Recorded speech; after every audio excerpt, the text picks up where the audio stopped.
بسم اللہ الرحمن الرحیم۔ السلام علیکم۔ میرا نام ڈاکٹر سائمہ اقبال۔ میں آپ سب کو اپنے یوٹیوب چینل نئی سوچ وتھ ڈاکٹر سائمہ پر خوش آمدید کہتی ہوں۔ آج میرے لیکچر کا عنوان ہے گیا نگر میں لنکا، ایک طنزیاتی مطالعہ۔ گیا نگر میں لنکا ایک غزلوں کا مجموعہ ہے جس کے شاعر اختر احسن ہیں۔ آئیں اس پہ بات کرتے ہیں۔ اس کتاب کے مصنف اختر احسن ہیں۔ اس مجموعے کے کچھ حصے ذین غزل کے عنوان سے مختلف رسالوں میں چھپتے رہے ہیں۔ پہلے پہل یہ ذین غزل محمد حسن عسکری کے رسالے 7 رنگ میں چھپی اور بعد میں اس کے کچھ حصے نیو یارک میں لکھے گئے۔ تب بھی اس کے 2 حصے تھے، ایک حصہ گوتم کے نام سے اور دوسرا راون کے نام سے۔ ذین سے مراد بدھ مت مذہب کی ایک شاخ ہے جو جاپان میں بہت زیادہ مقبول ہے۔ ہندوستان میں اس کو دھیان ساکھا کہا گیا، پھر چین میں یہ مذہب چان کے نام سے جانا گیا، اس کے بعد ذین کے نام سے جاپان میں شہرت حاصل کر گیا۔ مصنف کے مطابق گوتم کا ظہور گیا میں ہوا اور دنیا اس کو بدھ کے نام سے یاد کرتی ہے۔ راون کا روپ لنکا میں ظاہر ہوا جو کلنگ کا دوسرا نام تھا، مگر اس مجموعے میں جیسا کہ ظاہر ہے راون کا روپ موجودہ دنیا کے رنگ میں دکھایا گیا ہے۔ اختر احسن نے اپنی غزلیات کو ذین غزلیں قرار دیتے ہوئے انہیں ان تمام خطوں کے درد کا عکس کہا ہے جن پر بدھ مت کی اشاعت و قبولیت ہوئی۔ بدھ مت کا آغاز ہندوستان سے ہوا، لیکن اب اس کے ماننے والے جاپان اور چین میں سب سے زیادہ ہیں۔ اختر احسن لکھتے ہیں، میری ان ذین غزلوں کا میری دھرتی سے ایک بہت پرانا رشتہ بنتا ہے اور وہ ہے بدھ مت۔ اس کا پہلا اصول تھا پرستش کے لائق انسان ہے نہ کہ خدا۔ ایک میں کا لفظ ہی تنہا سب سے بڑا دکھ یا سکھ ہے۔ یہ میں کی کیفیت اور موضوعات ذین غزلوں میں ملتے ہیں۔ شعر ہمیشہ سے اشارتی رہا ہے، اس کا موضوع انسان اور اس کا مقصد دریافت انسان ہے۔ اس سلسلے میں بھگت کبیر کا نظریہ انسان بھکتی کا تھا جو بھجنوں اور دوہوں کی شکل میں ہمارے سامنے آیا۔ آج کی زندگی میں ثواب اور گناہ ہماری قسمت میں نہیں، ہم مکمل بنباس میں ہیں۔ وہ پرانی بھکتی ختم ہو گئی ہے۔ آج کی بھکتی ثواب اور گناہ سے پرے ناقسمتی کا بوجھ ہے۔ اس بوجھ کا روپ یعنی گیا نگر میں لنکا کی شکل میں ہمارے سامنے موجود ہے۔ اس مجموعے کی غزلوں میں دیہ مالائی علامتی انداز میں ایشیائی باشندوں کے دکھ کا اظہار ہے۔ 20ویں صدی میں ایشیائی اقوام جس درد اور کرب سے گزری ہیں، اس مجموعے میں ان کو اساطیری انداز میں واضح کرنے کی کوشش کی گئی ہے۔ اس مجموعے میں ذین غزلوں کی تعداد 100 ہے۔ اس کتاب کے 2 حصے ہیں۔ پہلے حصے کا نام گوتم ہے، اس میں 50 غزلیں ہیں۔ اسی طرح دوسرے حصے کا نام راون ہے، اس میں بھی 50 غزلیں ہیں۔ گوتم گیا نگر اور راون لنکا 2 متضاد تہذیبوں کی علامتیں ہیں۔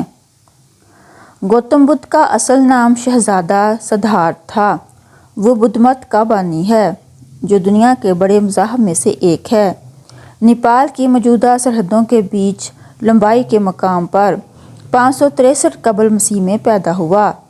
شاہی محل میں پرتعش ماحول میں اس کی پرورش ہوئی، تاہم وہ خود اس ماحول کا خوگر نہیں ہوا۔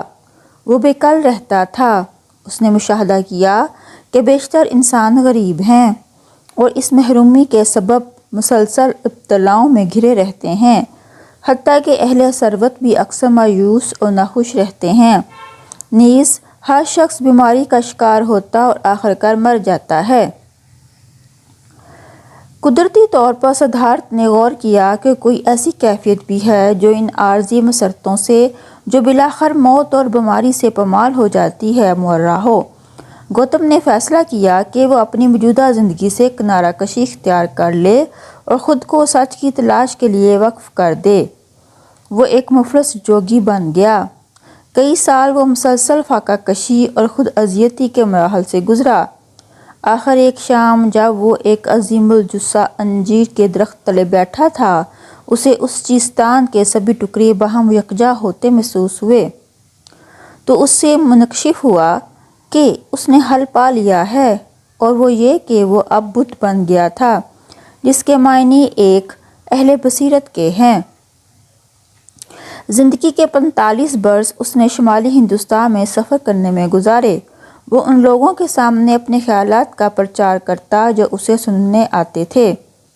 483 قبل مسیح میں اپنی وفات کے سال تک وہ اپنے ہزاروں پیروکار بنا چکا تھا۔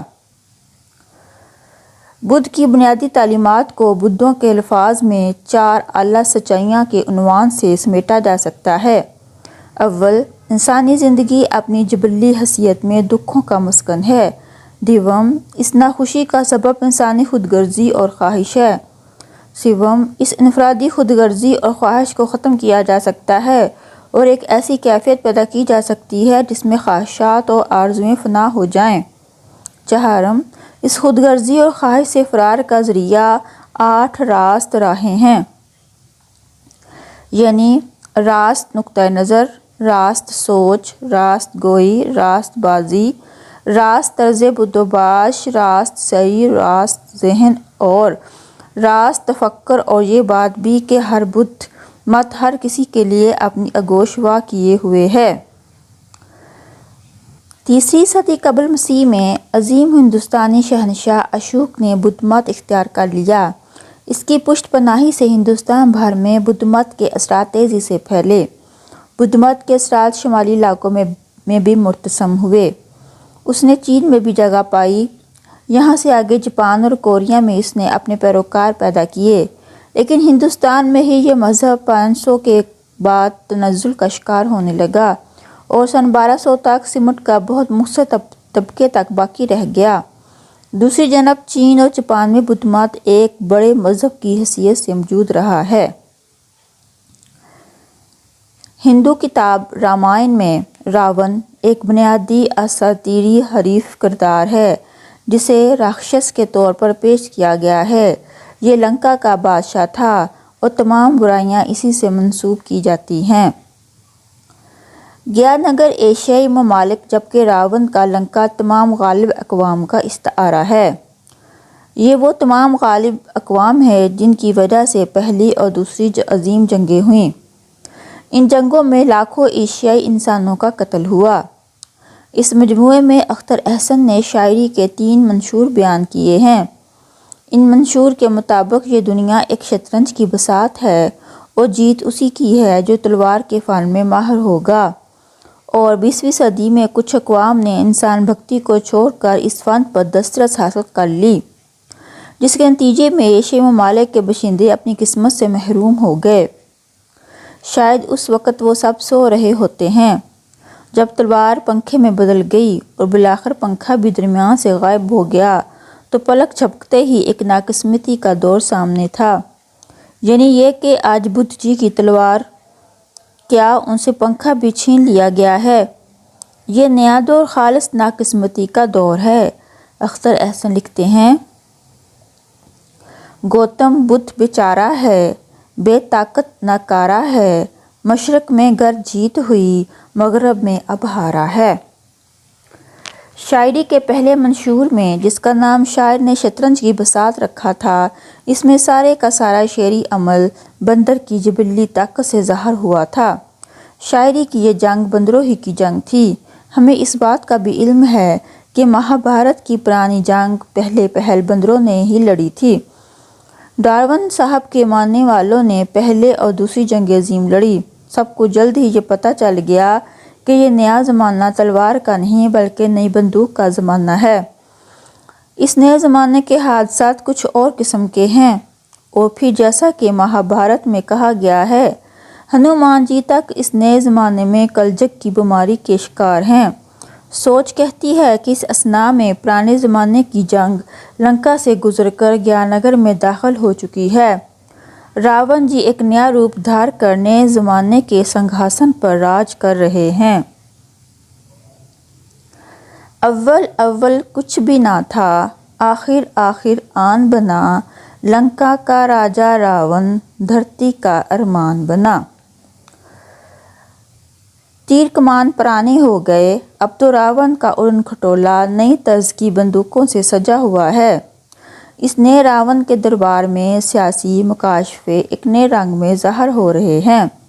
شطرنج کی بات بھی پرانی ہو گئی، تلوار کا فن بھی پرانا ہو گیا۔ اب انسانی سیاسیات کا منشور ایک نئے ملبوس میں ہے، جس کا نام ناقسمتی کے سوا کچھ اور نہیں ہو سکتا۔ اس خوفناک بے ہنگم ڈرامے کے مرکزی کردار پرانے گو سچے مذہبوں کے نئے پر جھوٹے پیروکار ہیں۔ اختر حسن لکھتے ہیں، پیچھے آگے راون کے، سادھو جاگے راون کے۔ تاریخ نے ہر چیز کو الٹ کر رکھ دیا ہے، ساری خدائی الٹ پلٹ گئی ہے۔ اختر حسن لکھتے ہیں، لنکا نگر کے گردا گرد گیان کی ندی بہتی ہے، گیان نگر کے بیچم بیچ راون جی کی کھیتی ہے۔ اسی اعتبار سے نئے مذہبی انسان کی پوشاک اور اس کی آرائش ملاحظہ ہو۔ گلے میں جوگی کے ہے مالا، ہاتھ میں راون کی بندوق۔ سدھی اور بھکتی کی علامتیں بھی بدل گئیں، کون کس کی چیز پر روئے۔ اختر حسن لکھتے ہیں، مکتی گولی کا انگارہ، اگنی صاحب جی بندوق۔ اور اس کال اور کلجگ میں بندوق کا درجہ واضح ہے، سب سے اعلیٰ اور برتر ہے۔ کال سے سیدھی بندوق، کلجگ میں بدھی بندوق۔ نئی دنیا کی یہ تبدیلی کچھ زیادہ واضح انداز میں یوں نظر آتی ہے۔ اختر حسن کے الفاظ میں ملاحظہ ہو، سجا ہوا بندوقوں سے راون کا ہے اڑن کھٹولا۔ پرانے دور کا گوتم بدھی کے درخت کے نیچے نروان نگر کا ایک انوکھا ظہور تھا۔ چندن ہے نروان نگر، بدھی ناریوں کا جھرمٹ، کیسے سجے بنے گوتم، گلے میں جوگی کے ہے لٹ۔ لیکن اس نئے دور میں گوتم پیپل کے درخت کے پاس تنہا کھڑا ہے، ناریوں کے جھرمٹ میں راون، پیپل پاس کھڑا گوتم۔ اس دور میں ظالم پپیہے کا گیت تک بدل گیا ہے۔ اختر حسن لکھتے ہیں، پنچھی بولے پیا پیا، راون بن مانے نہ جیا۔ اور اکائی کے فلسفے کے بارے میں یہ شعر سنیے۔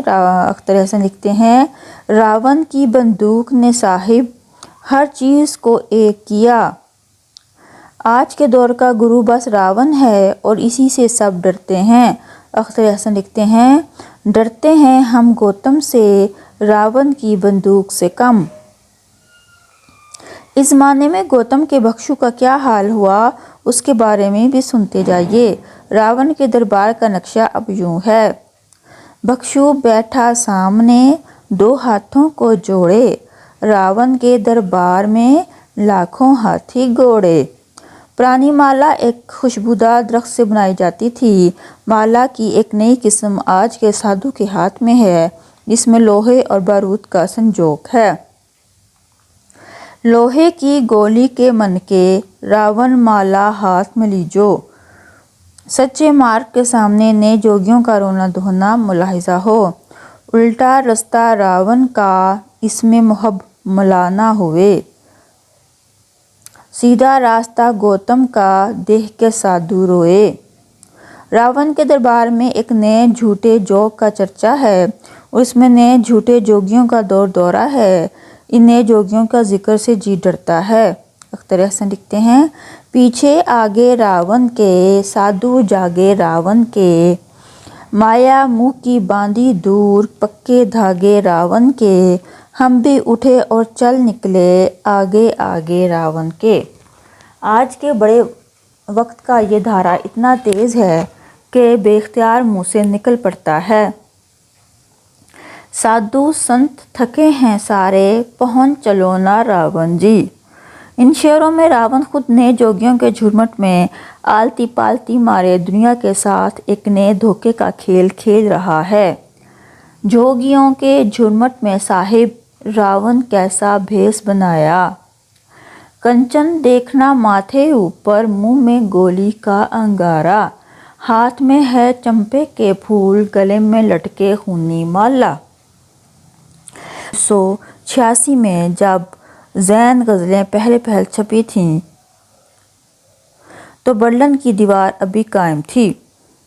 اس دیوار پر راون کا روپ بھی دیکھتے جائیے، اس سے کسی جگہ ایمان نہیں، ماتا نگری یا بن یا کوئی شہر یا کسی شہر کی فصیل۔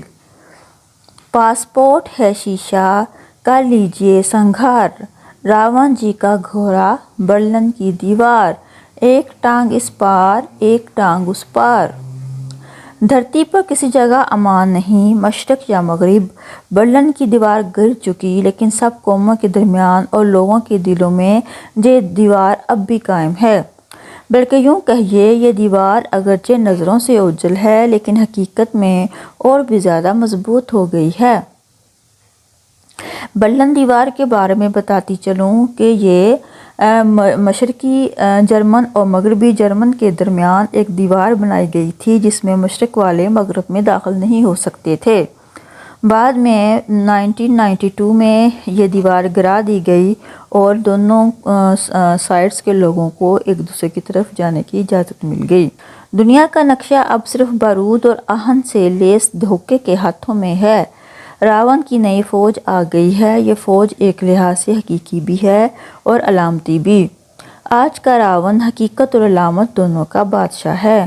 بھکتی اجڑ گئی اور تصوف کے تاربوت بکھر گئے۔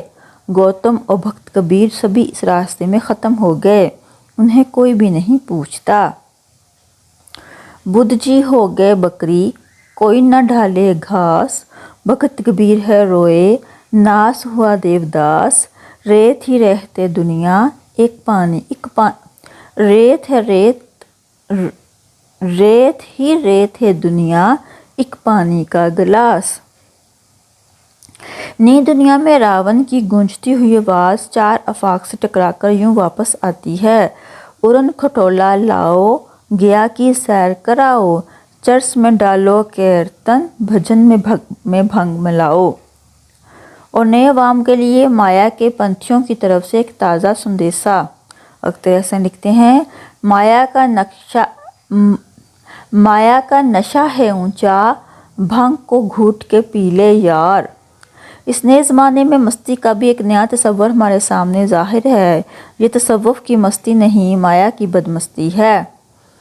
مست ہے گوتم جی کی بدھی، پی کے راون جی کی بھنگ۔ زمانہ کہاں سے کہاں پہنچ گیا ہے۔ ترقی پسندوں کی شکست کے بعد بندر کے ناچ کے رسیا اور شطرنج کے ماہر نئے شاعر کو بھی شکست ہو گئی۔ کالے بادل چاروں طرف سے امڑ آئے ہیں، چمڑے کے پرانے سکے اور نسلوں کی پراچین اقدار سب ختم ہو گیا ہے۔ کیا مذہب کیا ملت، کچھ بھی باقی نہیں رہا، نہ کوئی ضابطہ نہ کوئی ابدی فارمولہ، نہ معاشرے کی نت نئی رونق نہ جنگل کا قانون۔ خدائے بزرگ و برتر کی برتری کا عکس انسان کی روح سے غائب ہو گیا ہے۔ اب خدائے بزرگ و برتر کی آخری شکل اقوام متحدہ ہے۔ کیا یہ سچی شکل ہے؟ اڑن اڑانی راون کی، بات نہ جانی راون کی، اس نے سمندر کو لوٹا، آنکھ ہے پانی راون کی۔ گوتم کھوٹا راون کھڑا، مدہر ہے بانی راون کی۔ اقوام متحدہ اور خدا ایک ہی شکل میں یوں دوبارہ سٹیج پر واپس آ گئے ہیں کہ پتہ نہیں چلتا کہ کون کون ہے۔ اقوام متحدہ خدا ہے یا خدا اقوام متحدہ ہے؟ نئے فنکار کی غیر تاریخیت اب نام قسمتی کا روپ دھار کر ہمارے سامنے کھڑی ہے۔ اب کوئی تاریخی روایت بھی کہیں باقی نہیں رہی۔ انسان کی صدیوں کی تاریخ بے معنی ہو گئی ہے۔ انسان اور دھرتی کا رشتہ تقریباً ختم ہو چکا ہے۔ جنگل اور جانور دونوں نابود ہو چکے ہیں۔ اگر شطرنج میں ذہنی چال بازی کی انتہا پائی جاتی ہے تو اس میں سوچ کی ایک طرح کی ہار بھی ہے۔ دوسری جنگ عظیم کے بعد کے انسان نے شطرنجی چال بازی کے تمام اصول سیکھ لیے ہیں۔ حاصل کلام ذہن غزلوں کو اس گہری معنویت کے تناظر میں دیکھیں تو گیانگر میں لنکا دراصل پاک زمینوں میں شر کی کومپل پھوٹنے کا استعارہ ہے۔ دراصل گوتم اور راون کے کرداروں کے ذریعے عصری حاصلات کو لوگوں کے سامنے پیش کیا گیا ہے۔ گوتم کی تعلیمات اور اس کے ماننے والوں کا خاتمہ ہوئے جا رہا ہے۔ اس کی جگہ ظلم، زیادتی، فساد اور جنگوں نے لے لی ہے۔ جس کی لاٹھی اس کی بھینس کا دور دورہ ہے۔ جن کے پاس طاقت ہے وہ ہر چیز پر قبضہ کرتے جا رہے ہیں۔ انسانیت کہیں بہت پیچھے رہ گئی ہے۔ تو یہاں پہ ہم نے دیکھا کہ اختر احسن نے گوتم اور راون کی شکل میں کہ نیکی اور بدی کے درمیان ایک حد لائن کھینچ دی ہے، اور ہمیں یہ بات واضح کرنے میں وہ کامیاب ہو گئے ہیں کہ موجودہ دور جو ہے وہ راون کے قبضے میں ہے۔ مجھے امید ہے کہ آپ کو یہ لیکچر سمجھ آیا ہوگا۔ اس کے ساتھ ہی مجھے اجازت دیں۔ اللہ حافظ۔